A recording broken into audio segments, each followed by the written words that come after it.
한국은 이제 주일 예배를 마치고 이렇게 또 월요일이 이제 시작되는 그런 시점이 있는데, 오늘 이렇게 또 이 유효견 또 이 주일을 맞이해서 또 여러분과 이렇게 한 자리에 모여 예배 드리게 됨을 다시 한번 감사를 드립니다. 별로 감사가 없습니다. 아침에 굉장히 긴장하고 나오신 것 같습니다. 여러분 그 그림을 좋아하십니까? 이 해바라기 그림으로도 유명한 그 네덜란드의 화가 반 고흐라는 사람이 있습니다. 원래 이 사람은 목사의 아들이었고, 또 이분이 화가가 되기 전에 벨기에 한 조그만 탄광에서 말씀을 전하며 이 광부들과 함께 일을 한 적이 있습니다. 그런데 사명감에 불탄 반 고흐가 이제 노동자와 더불어서 그 탄광에서 이제 여러 가지 작업을 하는 가운데, 어느 날 자기 앞에 동료의 등판짝에 글귀 하나를 보게 되었습니다. 이것은 물건을 포장했던 천으로 만든 옷이었는데, 등판 쪽에 본래 쓰여있던 그 포장, 그 문구가 그대로 기록이 되어 있습니다. 깨어지기 쉬운 물건이 취급에 주의할 것. 이게 등판에 그대로 붙어 있습니다.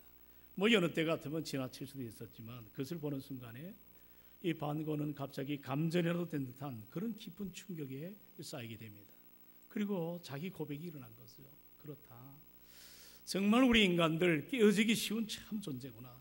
내가 전도자로 부름을 받고 이처럼 벨기에의 깊은 산골에 있는 탄광까지 왔지만, 복음을 전한다는 나 자신 자체도 얼마나 자주 깨어지기 쉬운 존재인가, 이런 생각을 갖게 되었습니다. 오늘 이것은 아마 반고흐의 생각만은 아닌 것 같습니다.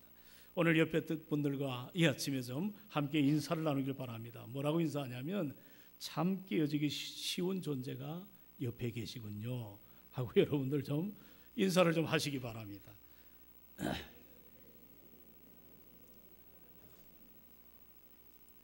어떤 존재라고요?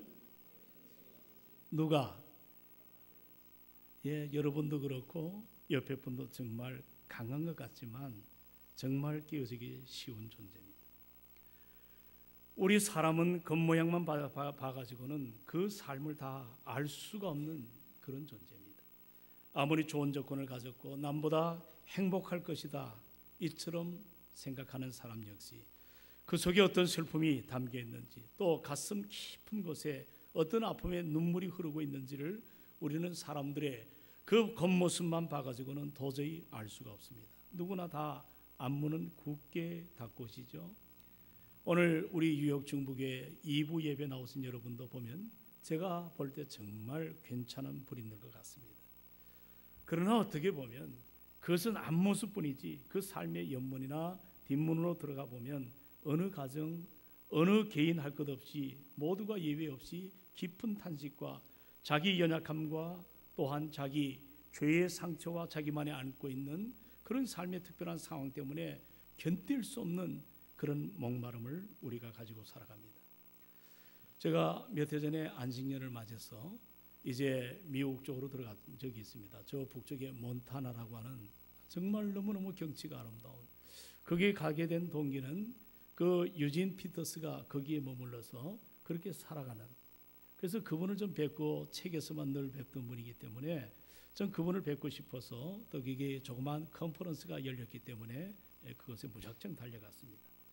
그런데 가보니까 한국에서 한 10여 명, 그리고 미국의 목회자들 한 10여 명, 그리고 해외 선교하시는 분이 한 2가정이 이렇게 들어와서 이제 서로 우리가 전혀 알지 못하는 그런 모습들이었지만 한 10여일 짧은 기간이지만 서로 이야기를 나누고 함께 가슴을 여니까 그저 그냥 생각했던 그런 겉모습이 아닌, 다들 보니까 깊은 상처를 갖고 있고 또 여러 가지로 고통 중에 있는 그런 상황이 있는 것을 보게 되었습니다. 제가 정말 놀랐던 것은 한국에서 온 그 목회자 가운데 10여 분 가운데 5,000명 이상 되는 이런 메가급 처치를 섬기는 목회자 2분도 거기 와 계셨습니다. 이제 우리 일행이 마지막으로 그것을 떠나기 전에 이제 거기 호숫가에서 밤에 캠프파이어 하면서 함께 그 쉐어링하는 시간을 갖게 되었습니다. 그런데 그렇게 서로 자기 가슴에 있는 여러 가지 기도 제목과 자기의 간증을 쏟아넣는데 저와 함께 했던 선교사 그 네 분, 이분들의 이야기를 들으면서 왜 그렇게 가슴이 아픈지. 이분들은 다들 요즘 말로 말하면 명문대를 졸업한 분입니다. 그리고 일본에 들어가서 17년 동안 사역하신 분들인데 이분들은 실력만 있는 것이 아닙니다. 항상 그 건조한 주변에 사람들에게 유머스럽게 아주 참으로 여러 가지로 주변의 좌정을 항상 웃길 줄 알았고, 또 긴장과 스트레스로 여러 가지로 참으로 자기 마음을 열지 않은 사람들에게 편안함을 주는, 저도 그 네 분을 보면 흠뻑 반할 만한 그런 매력적인 그런 분들이었습니다. 그런데 마지막 날 이 네 분 선교사 가운데 남자 선교사님이 자신의 그 아픔을 터뜨리는데 깜짝 놀랐습니다.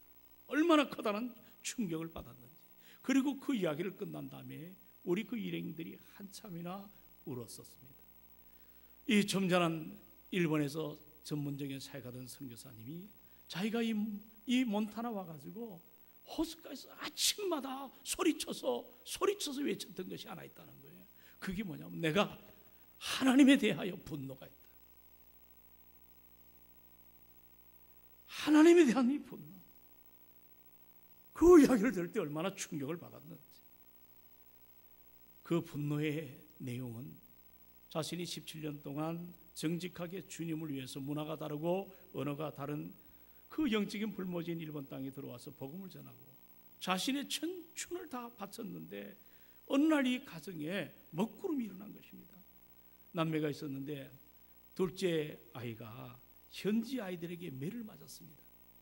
그리고 정신적인 쇼크가 왔어요. 우리로 말하자면 이지매를 당한 그 왕따를 당한 것입니다. 한순간에 이 남자아이가 완전히 사람이 달라지는, 같은 또래에게 받은 그 충격 앞에 어느 날 사랑하는 아들이 전혀 다른 아이가 되어버리고 말았습니다. 누가 이 가정에 그런 일이 일어날 것이라고 상상했겠어요? 이 아이는 점점 깊은 우울증에 빠져서 자살을 몇 번이나 시도하고, 또 정신적인 그런 창난이 날 때 칼을 들고 엄마의 목에 들이대면서 그렇게 정말 위해하려고 하는 그런 엄청난 모습을 고스란히 지켜봐야 되는 이 부부 선교사님이 이 현실이 믿겨지지가 않았다는 겁니다. 이 과정을 고스란히 지켜보면서 결국 이 사랑하는 아들을 고치기 위해서 미국까지 와가지고 치료를 받고 있다는 그 이야기를 들을 때 누가 그분들의 겉모습만 봐가지고 그런 고통과 상처가 있을 것이라고 상상을 했겠습니까? 그 역시 옆문을 열고 들어가 보니까, 또 뒷문을 열고 들어가 보니까 그 역시 진한 고통과 아픔이 있는 그런 존재였습니다. 오늘 이 아침에 여러분 가운데 자식 때문에 단식하지 않습니까?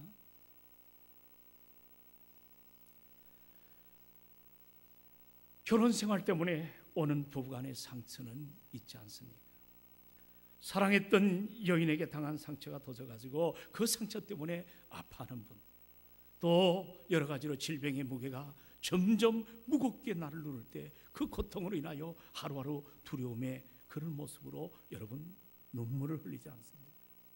우리는 또 죄로 인한 우리 안에 상처가 있습니다. 이런 인생을 향하여 오늘 예수님께서는 상한 갈대, 꺼져가는 등불의 한 심지와 같다고 이렇게 말씀을 하고 있습니다. 다시 말씀드리자면 우리 인간 그 누구라도 불구하고 저 전능하신 하나님께서 당신의 손길로 나를 붙잡아 주지 아니하면 우리는 한순간도 지탱을 할 수 없는 정말 연약한 인생이라는 것을 알아야 될 줄로 믿습니다.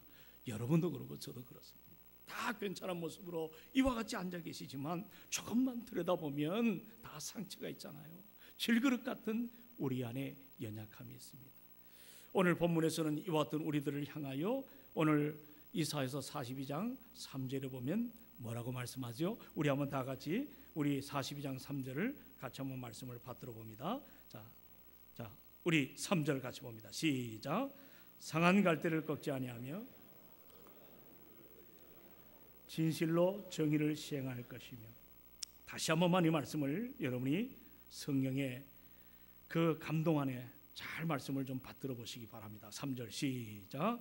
상한 갈대를 꺾지 아니하며 꺼져가는 등불을 끄지 아니하고 진실로 정의를 시행할 것이며. 이 말씀을 요약해 보면 우리를 향해 주께서 하시는 말씀이 너희는 상한 갈대다. 뭐라고요? 나를 뭐라고 말씀하죠? 예, 상한 갈대.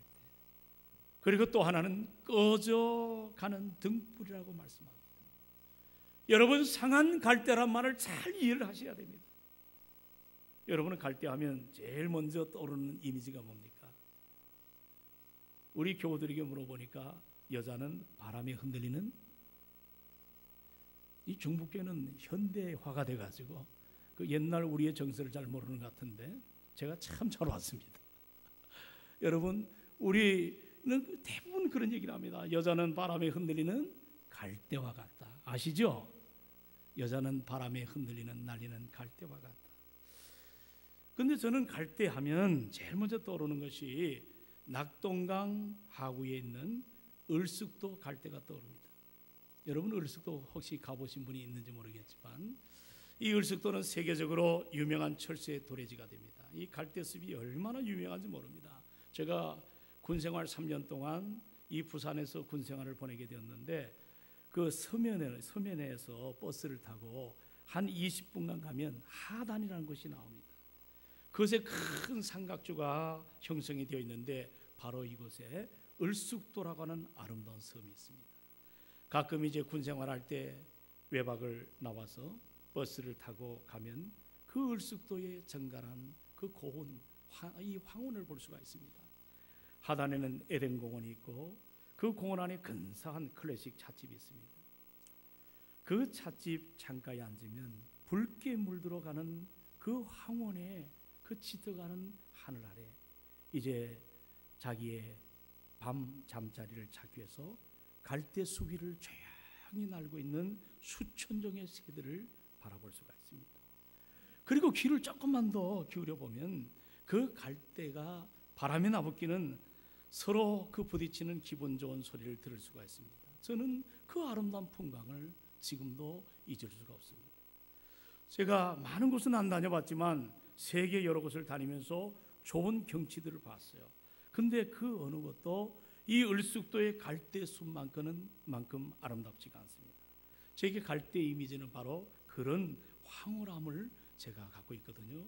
그런데 오늘 본문에 소개되는 이사야 선지가 말하는 갈대는 제가 이미 가지고 있는 갈대의 이미지와는 전혀 다른 그림이죠. 그 당시 갈대는 아무짝 쓸모도 없는 소용없는 그런 식물입니다. 여러분, 이 을숙도의 갈대는 과거에 보면 일본에 수출도 할 때가 있었습니다. 그러나 이사야 시대의 이 갈대는 먹을 수도 없어요. 이것은 무슨 제품으로 판매할 수도 없고 한마디로 말하면 그 쓸모없는 그런 식물이거든요. 멀리서 바라보면 멋있게 꼿꼿하게 서 있지만 그러나 가까이 다가가 보면 목에 벌레가 먹어가지고 상해 있습니다. 태풍이 몰아치지 않는다 할지라도 시간이 조금만 지나면 잔잔한 바람에도 곧 부러지고 말 것입니다. 이것이 여러분 바로 상한 갈대의 모습입니다. 상한 갈대. 또 꺼져가는 이 등불은 어떤 겁니까? 여러분, 등불에 기름이 없으면 불이 꺼지지요. 그런데 기름이 없다고 바로 꺼지는 거 아니잖아요. 기름이 없으면 마지막으로 심지가 타들어갑니다.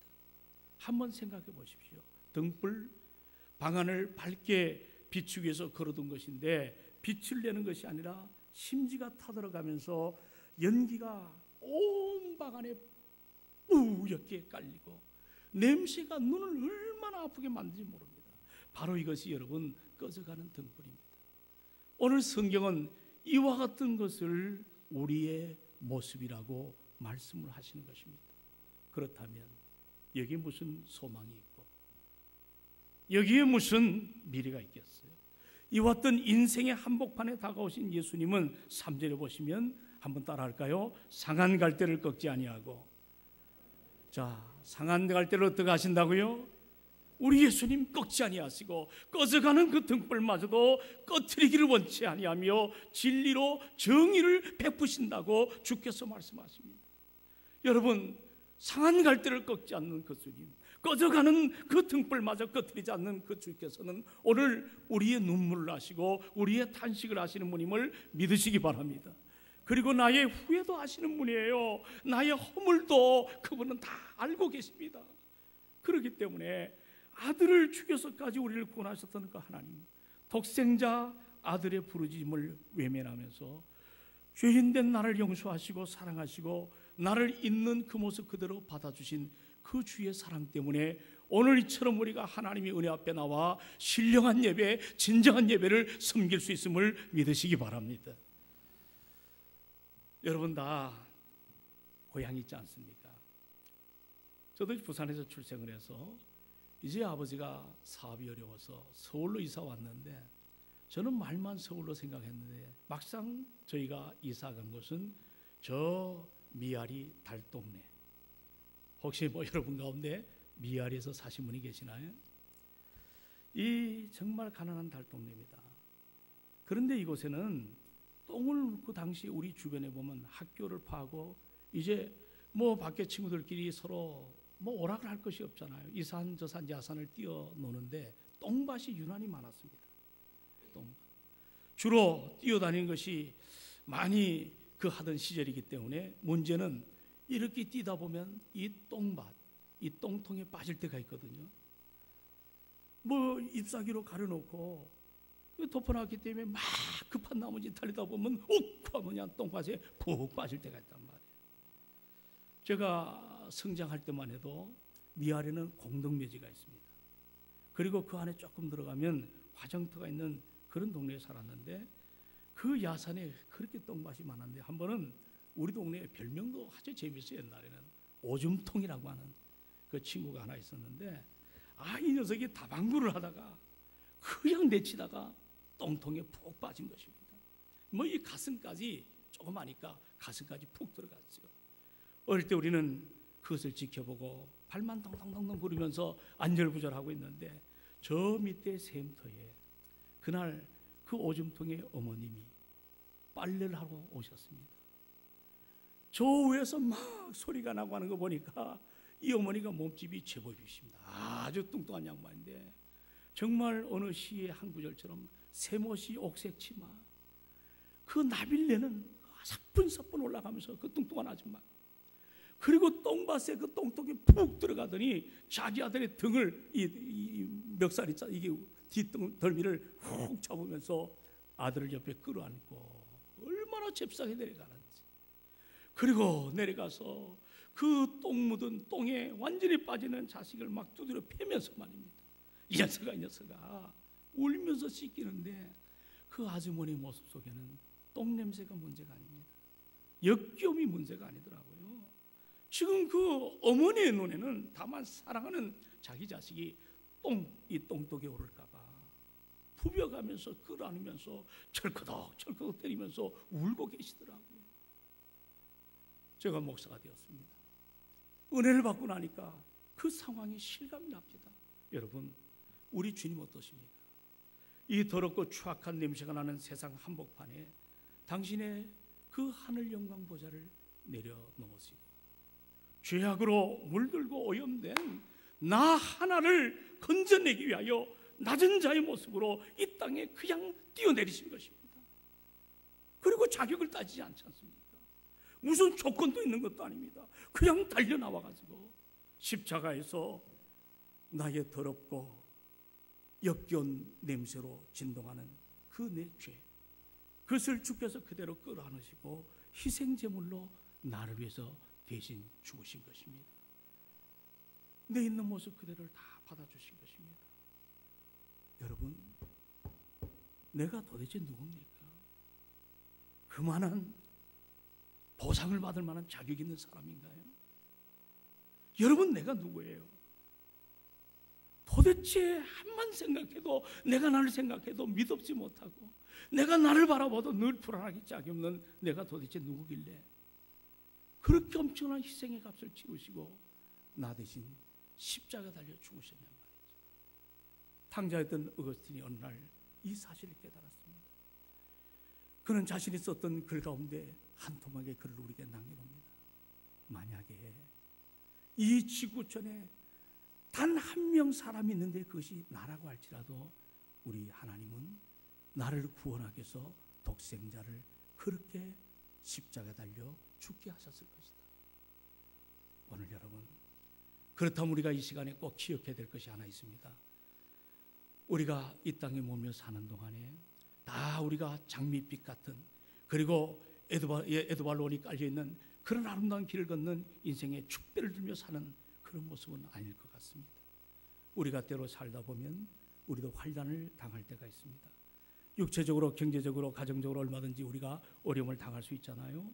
생을 살아가다 보면 이런 일들이 얼마나 많은지 모릅니다. 원치 않는 파산을 만날 때가 있습니다. 그렇게 잘 나가던 사업 무너질 때가 있고, 행복한 삶을 위하여 결혼했지만 결국 갈라서야 되는 아픔이 있을 수가 있습니다. 내가 사랑했던 그 사랑하는 사람이 먼저 세상을 떠날 때가 있습니다. 아침에 멀쩡했던 아이가 불행을 당할 수가 있잖아요. 정말 우리는 한 치 앞도 예측할 수가 없습니다. 그런데 문제가 뭡니까? 내가 이렇게 어려움을 당하는데, 내가 이렇게 비극 속에 있는데 우리 하나님 좀 다가오셔서 이 문제를 척척척척 좀 모든 것들을 해결해 주시고 이것을 응답해 주시면 참 좋을 것 같은데, 우리 하나님이 무관심한 것처럼 그렇게 느껴질 때가 참 많습니다. 내가 아무리 울부짖어도 하나님은 이 어려운 상황을 바꿔주시기는커녕 오히려 어둠의 골짜기로 빠져 들어가도록 내버려 두시는 것만 같은 그런 생각을 우리가 가질 때가 왜 없습니까? 이처럼 우리의 생을 가랑잎처럼 흔들어놓는 인생 풍랑 가운데 정말 주님이 침묵하는, 도무지 나에게 다가오셔서 이 문제를 좀 끌어안아 주시고 나를 덮어주시고 함께 하시는 그런 주님을 기대했지만 그러지 못할 때 우리는 자지러지고 그냥 있는 자리에서 주저앉고 때로는 될도로 되라는 식으로 우리가 그렇게 침체를 빠질 때가 왜 없습니까? 그러나 오늘 우리 중국의 사랑하는 성도 여러분, 이거 하나 여러분이 꼭 기억을 해야 될 줄로 믿습니다. 여러분은 누구세요? 한번 자기가 누군가를 돌아보십시오. 여러분, 여러분의 생명 영원합니까? 그렇지 않습니다. 그 코에 호흡에 붙어있는 하루살이 같은 존재임을 우리가 인정하셔야 될 줄로 믿습니다. 아멘. 여러분 누굽니까? 우리는 하나님 앞에 설 수 없는 그 거룩하신 주님의 현존 앞에 머물 수 없는 타락한 그런 인생들입니다. 도무지 하나님과 화목될 수 없는 그런 죄 중의 죄인입니다.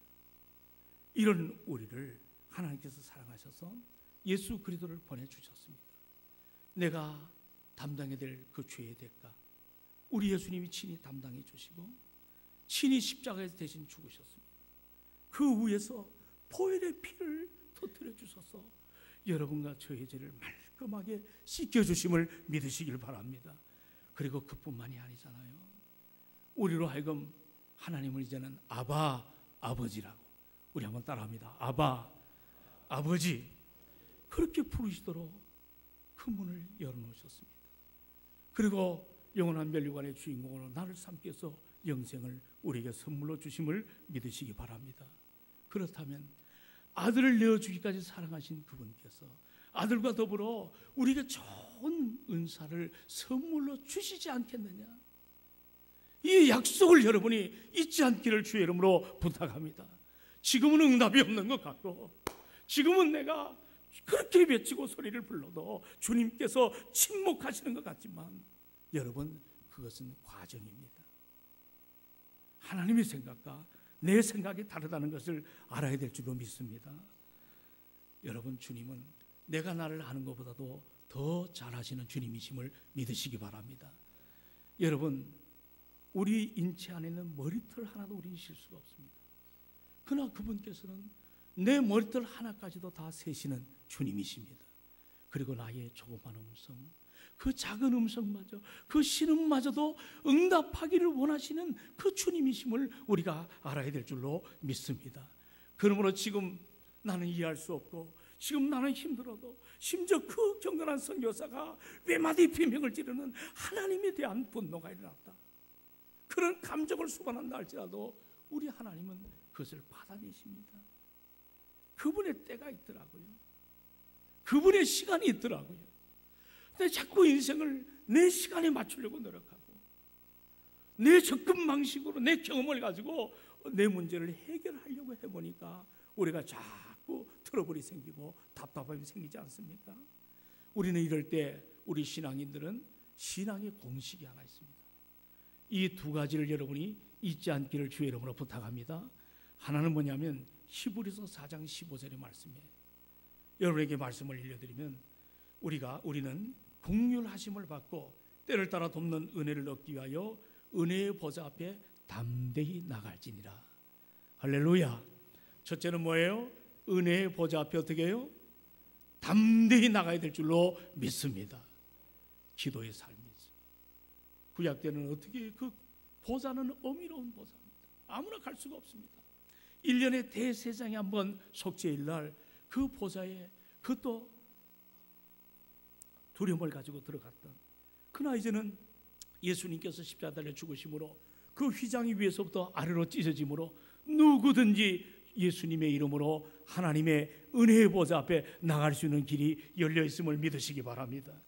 그러므로 여러분 하셔야 됩니다. 왜 보좌를 열어놓으시고 우리를 만나 주시길 원하십니까? 우리 예수 믿는 사람들이 땅에서 만신창이가 돼가지고 실패 자리에서 그렇게 생을 끝마치는 것을 원하지 않기 때문인 것입니다. 궁일이 많으시는 그 주님은 나와 나의 필요에 대해서 어느 누구보다도 잘 아시기 때문에 정확한 때에, 따라합시다, 정확한 때에 정확한 시간에 내 문제를 만나 주시길 원하십니다. 할렐루야. 그러므로 기다리십시오. 조금만 참으시기 바랍니다. 내 감정 앞세우지 마세요. 하나님의 은혜 앞에 주의 뜻이 무엇인가를 우리가 기다려야 될 줄로 믿습니다. 여러분, 소나기가 일어나면 처마비 때 피하는 것이 지혜인 것처럼 우리가 그런 문제를 만날 때마다 은혜의 보좌 앞에 바짝바짝 다가앉기를 주의 이름으로 부탁을 드립니다. 그리고 두 번째로 로마서 8장 28절, 우리가 알거니와, 따라합시다, 우리가 알거니와 하나님을 사랑하는 자 그 뜻대로 부르심을 입은 자들에게는 모든 것이 합력하여, 그 다음에 뭐라고 말씀하죠? 믿으면 아멘. 모든 것이 합력하여 선을 이루심을 믿으시기 바랍니다. 여러분, 합력해 선을 이룬다는 이 의미는 어떻게 보면 화가가 그림을 그릴 때 작가의 구도가 있습니다. 처음부터 그 그림을 옆에서 지켜놓은 사람은 이것이 어떻게 전개될지 아무도 모릅니다. 합력해서 선을 이룬다는 말은 우리 하나님의 밑그림입니다. 큰 그림.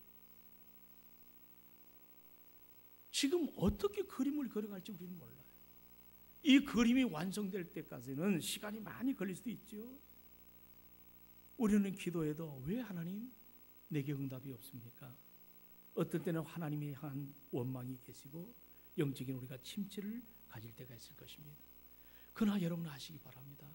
주님은 멈춰주신 것이 아니라 멋진 내 인생의 그림을 그리고 계심을 믿으시기 바랍니다.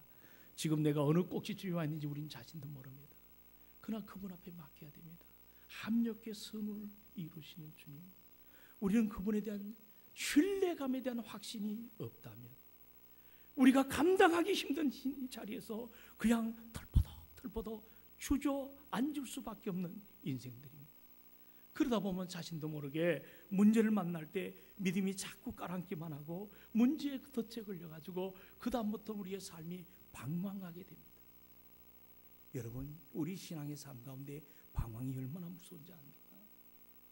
이 방황이 무서운 것은 눈에 보이지 않습니다. 남자고 여자고 이 방황에 들어갈 때는 눈에 보이지 않기 때문에 이것이 얼마나 무서운지 모릅니다. 여러분, 우리의 한 번뿐인 이 아름다운 인생을 병들게 만들고 우리를 무너뜨리게 만드는 것이 이것이 방황입니다. 오늘도 여러분 묻습니다. 여러분 가운데 내가 오늘 무엇을 해야 될지, 내가 어떻게 살아야 될지 모르는 채 방황을 하는 분이 계십니까? 내가 일을 하긴 하는데 손을 대기는 하는데 내가 이 정도밖에 되지 않나? 오늘 그런 갈등 속에 방황하는 분이 계십니까? 또 여러분 가운데는 가정을 이뤘지만 10년, 20년 한 지붕 밑에 사는 부부가 함께 살면서도 아직도 내가 누구하고 살지가 결정이 안 된 분이 계십니까? 저 그런 가족 많이 봤습니다. 제가 대학원에서 상담학을 전공하면서 또 교회 안에 멋진 마음을 갖고 저에게 와서 눈물 터뜨리며 이야기하는 거 보면 정말 20년 동안 남들이 볼 때는 인꼬부부 같은데 오늘 내가 누구하고 살지 고민하는 그 모습을 볼 때 얼마나 마음에 통증이 일어나는지. 여러분, 그 방황 빨리 끝내시기를 주의 이름으로 부탁합니다. 반디클레스로 좋습니다. 주께서는 말씀합니다. 수고하고 무거운 짐을 진 자들아 다 내게로 오라. 어떤 인생의 짐도, 어떤 우리 삶의 무거운 무게에 그런 여러 가지 어려움도 우리 주님께 다 던져버리시기를 주의 이름으로 부탁을 드립니다. 그분께서 나를 치료하시고 그분께서 나를 새롭게 하실 줄로 믿습니다. 그렇기 때문에 오늘 상한 갈대를 꺾지 않고 그 꺼져가는 등불마저도 심히 꺼뜨리를 원치 않은 바로 그 주님께서는 내 인생을 그저 꾹딱꾹딱 만들어가는 것이 아니고 당신의 정의로 나를 가장 아름답게 경건하게 능력의 사람으로 예수 그리스도를 닮는 그런 정말 예수 그리스도의 형상을 닮는 아름다운 성품으로 나를 만들어 가시는 그 주님. 그렇기 때문에 오늘 우리가 살면서 답답한 것이 있는 건 사실이지만 그러나 여러분, 그 다음 내 안에 들어올 새로운 미래를 여러분이 믿음의 눈으로 바라볼 수만 있다면, 그리고 지금 폭풍우가 몰아치는 것 같던 이 비바람에 내가 어떻게 이것을 숨을 것인가 정정건강하지만 내일 새벽에 찬란하게 먹구름이 벗겨가고 영롱한 아침 햇살을, 그것을 우리가 믿음의 눈으로 바라볼 수만 있다면 오늘 여러분의 문제 주님 앞에 맡기시고, 깨지기 쉬운 존재지만 이 질그릇 같은 연약한 인생이지만 내 안에 보배로 오신 예수가 계심을 믿으시기 바랍니다. 그분이 내 인생을 새롭게 할 줄로 믿습니다. 그렇다면 여러분, 이제 우리 인정하셔야죠. 그분이 나와 함께 하는데 누가 나를 주저앉히겠습니까? 그분이 나와 함께 하시는데 누가 나를 굴복하게 만들 것입니까? 우리는 요한복음 16장 33절의 말씀처럼 우리 예수님이 이 세상을 믿음으로 이기셨습니다. 그러므로 우리들에게 말씀합니다. 너희들 담대하라. 내가 세상을 이겼노라. 너희들도 환난 가운데 세상을 이길 것이라고 말씀을 주시는 것을 믿으시기 바랍니다. 그러므로 우리 그분과 함께 이 깨지기 쉬운 존재임을 고백하면서 하는, 내가 약합니다. 내가 부족합니다. 나를 다시 한번 새롭게 하여 주시옵소서. 이런 마음 갖고 우리 모두 삶의 현장에서 자지러지지 말고 모든 것을 내려놓지 마시고 하나님 은혜 앞에 다시 일어서는 우리가 되기를 주의 이름으로 축원을 드립니다. 아멘.